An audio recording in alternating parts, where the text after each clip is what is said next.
Hello everyone, welcome to another motovlog on my channel. My name is Marshall3498, and on today's motovlog is going to be about motorcycle related as usual on my channel. So, what I'd like to talk about today is something a lot of people are probably dealing with in the past year or so, and that is, this is kind of a rolling podcast. I'm not riding either one bike. I'm not clickbaiting you. I'm riding a Honda 300L, little dual sport. And I'd just like to talk about an adventure bike choice and compare the two just a little bit. So, the two bikes that I talk about comparing are basically what a lot of people would probably go up for from a dual sport, in my opinion. Whether it be a 300L like I'm riding, even though this is the gray one, which is the LS, the low seat model, or short, whatever. But a lot of people are going to feel like, I think, are either going to buy an addition or progress to one of these two bikes that I'd like to compare on today's motovlog today. And those two bikes are a Yamaha Tenere 700. I'm sure everybody in this world, if you're watching this video, has heard of that. At least I think so. Or the new Suzuki 800 Strom. Now I know it's not a V, it's a parallel twin. I understand that, trust me. But I feel like they're both Japanese bikes. They're both parallel twins. They both have 21-inch front wheels. Suzuki has a 17 rear, while the Tenere has an 18-inch rear.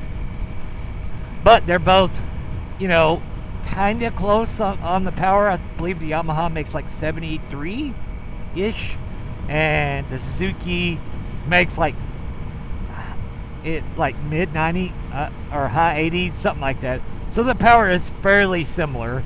I'm sure the torque numbers are a little different because one's a bigger bore or stroke or vice versa than the other. And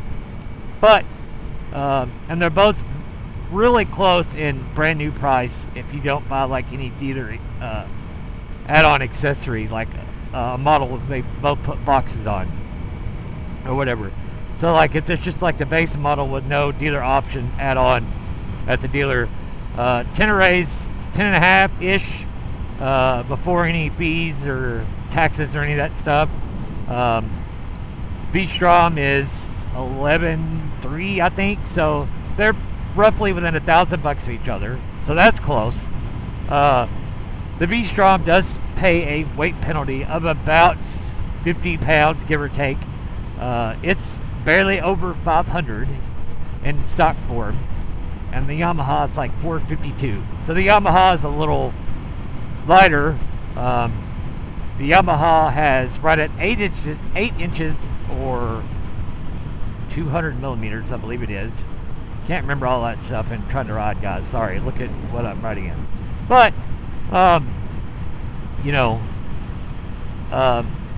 but the Strom has a pretty, I think it has like 10.5 or 11 inches of suspension travel. So it does have it beat on the suspension travel, but based on kind of press-ish bikes and owners, I think the Strom is a little bit softer sprung, so maybe it's because it has more travel or because it's more on-road focused, kinda. I feel like the Strom is a little more road focused, but the Strom does have about 1.5 inches shorter seat height. So for those of you like myself who are 5'10" and under, the Strom would definitely be an easier bike to live with a little bit, especially when you get off-road and get kind of aggressive with it as far as being able to put a foot down and dab when the trail gets a little technical.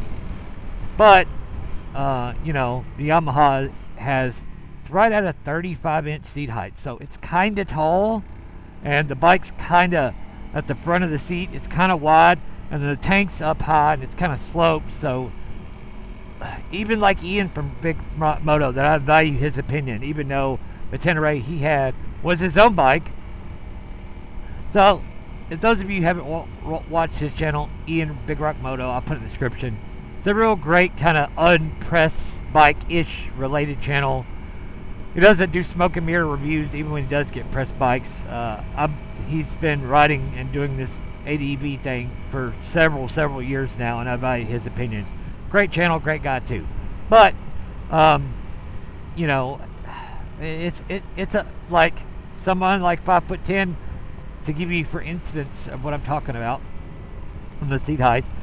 The Tenere, like somebody like 6 foot to 5'10", like my height, my inseam ish on a Tenere, is like either on the balls of your feet or almost tiptoe, or like maybe the balls of your feet with your heels kind of down.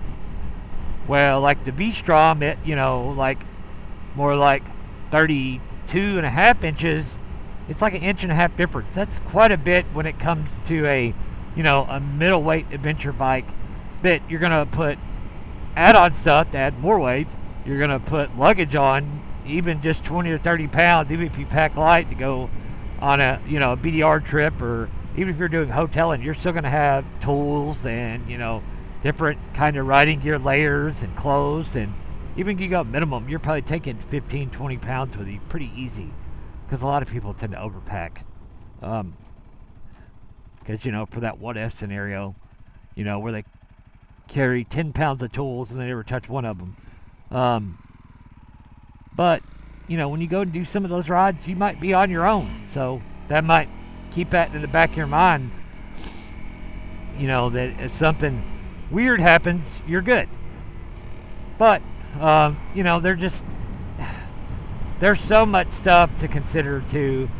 I feel like either bike would be a good choice. I think, really, in my opinion, the V-Strom, if you're going to do a 80% on-road and do an occasional BDR, I think the V-Strom is probably a little bit better road bike, especially for someone, like I said, under 6 foot to like 5'7", just because it's gonna be a lot easier to touch and back out of the garage, even though it's going to be a little bit heavier. That little bit heavier makes a more stable bike, and if you had to take it somewhere on the interstate for more than an hour, that would kind of help it, but then off-road, that weight penalty is going to hurt it too.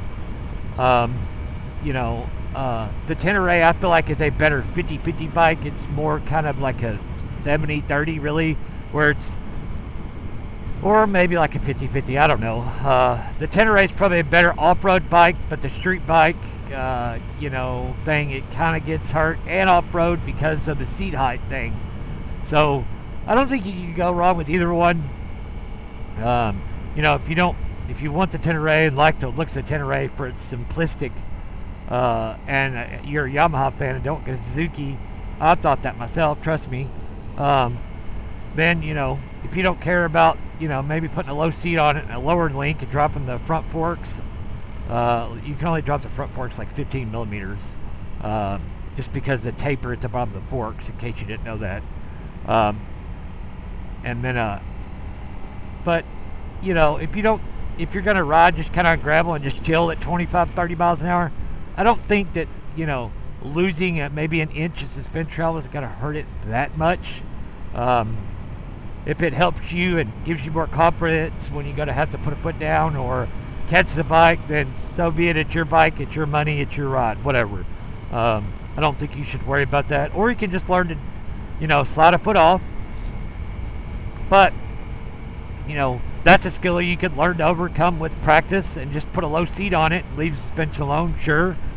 But the Tenere, you know, either one are great bikes. I don't know how you can go wrong with either one. But all I'm saying is, you know, it's really hard with adventure bikes. I know, because I've done this. You think you want like the best and latest and greatest and blah, blah, blah. And then you ride the bike for like 6-8 months, and then some of the weirdness or the little things become bigger things, and it's just something you can't kind of like learn to deal with. What is this? Why do people do this? Like, yeah, I'm on a motorcycle, but I'd like to have the whole lane. But, you know, is it something you can live with and, you know, learn to live with the negatives? Or are you going to get it and did like I've done a couple times, unfortunately, ride it for 6 months, realize this isn't for you, sell it, buy another bike, and then maybe the plus and minuses will be better, but they could be worse. And then you could end up, chasing that for 2 or 3 bikes before you finally just kind of get one and be like, you know what, I'm gonna ride this bike. I'm gonna deal with the little bit of, minuses. I believe that is a skunk on the road, but I really don't want to look that close. That has been impaled by a car, poor thing. But there's lots of plus and minuses to everything. That's just kind of life. Like, can you deal with it? Can you not deal with it? Or are you just gonna like ride the bike and be happy with what you got and just have fun with it and learn to deal with it? Or are you one of these people that has to have everything perfect? Me, maybe. Sorry. But, you just have to see what you like, what you don't like. Ride your own ride. If you end up changing bikes 2 or 3 times, losing some money, yeah, that's kind of your prerogative, and that does happen to some people, unfortunately. But that's all I got for today's motovlog. If you've not already done so, please like, share, and subscribe. Leave a comment down below. Ride safe. Have fun. We'll see you on the next one. See ya.